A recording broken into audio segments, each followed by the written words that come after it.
Yes, kwa wale mnanitizama leo niko na ule msichana Trufena ambaye alihagi mti 72 hours. Yangu ni 72 seconds. Ampatia hagi ya 72 seconds alafu aenda pande miti 72 million. Kwa wale ambao mnanitizama kwa mara ya kwanza, kwa majina anaitwa Geoffrey Mosiria, katibu mkuu wa ushirikisho na huduma kwa wananchi gatuzi la Nairobi. Leo niko na ule msichana, yule msichana ambaye alihagi mti 72 hours na mimi nimempatia hagi ya 72 seconds, ishara kwamba katibu mkuu wa ushirikisho na huduma kwa wananchi anataka kusikiza huyu msichana na amuulize mbona aliamua kuhagi mti for 72 hours. Hapo awali nilikuwa katibu wa mazingira. Umeona Mosiria? Oh, ulikuwa unanijua? Leo sasa. Na leo naona amevaa design nyingine, ishara amesema hii pia inamaanisha kitu hii nywele yake.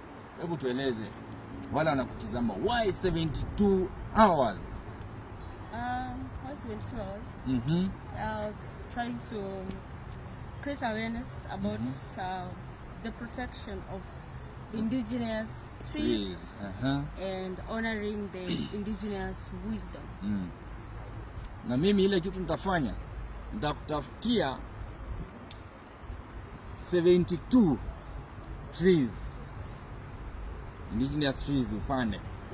Na Nairobi, kama mimi kama katibu mkuu ambaye alikuwa katibu mkuu wa mazingira hapo awali, nitaangalia kuna mahali tulikuwa tutengeneze park along Nairobi River.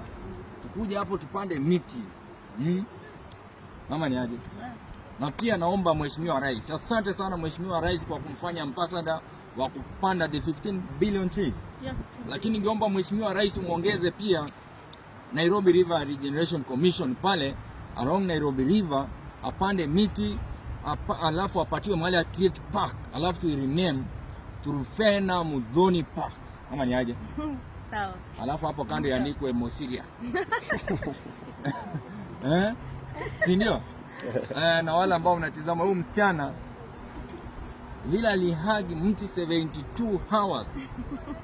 Ile siku ataolewa, ataishi kwa ndoa 72 years akivumilia. Amen. Lakini ukipigwa unipigie nikuje ni usisumbulie. 72 years. Amen. Uko 22 years la 72 asili ni mwaka. Nataka nipige mahesabu. Unajua mimi napatanisha na president alisema vijana waoe. Ama kuona hiyo? Akisema 22 years. Anasema 25 waoe vijana. Ama assume ni wavulana, na majenzi wamekataa kuolewa na millennial. Sasa majenzi wataoa nini? Yaani wataolewa na nani? Anyway, that aside, I'm encouraging you, continue doing what you are doing. Continue encouraging people to keep the environment clean and green. Continue encouraging people to protect and conserve the environment. Na watu wa Nairobi ambao mnajenga manyumba, mnakata miti bila kureplace, unaambia nje hao watu bomoeni hizo nyumba. Wabomoe nyumba, apande miti. Kwa hivyo unapojenga nyumba, ukikata miti mbili, hakikisha umecreate green spaces to plant more trees. And the reason why we experience floods in Nairobi ni kwa sababu tunakata miti, tunaweka concrete kila mahali, maji inakosa mahali pa kuingia, inaleta nini? Floods. Kwa hivyo we need to regroup in our Nairobi. Kila mtu create green spaces. But mimi dadangu, ulifanya kitu kizuri sana. Mimi kama mwana mazingira mkuu na pia katibu mkuu, nipe hagi ya 72 seconds.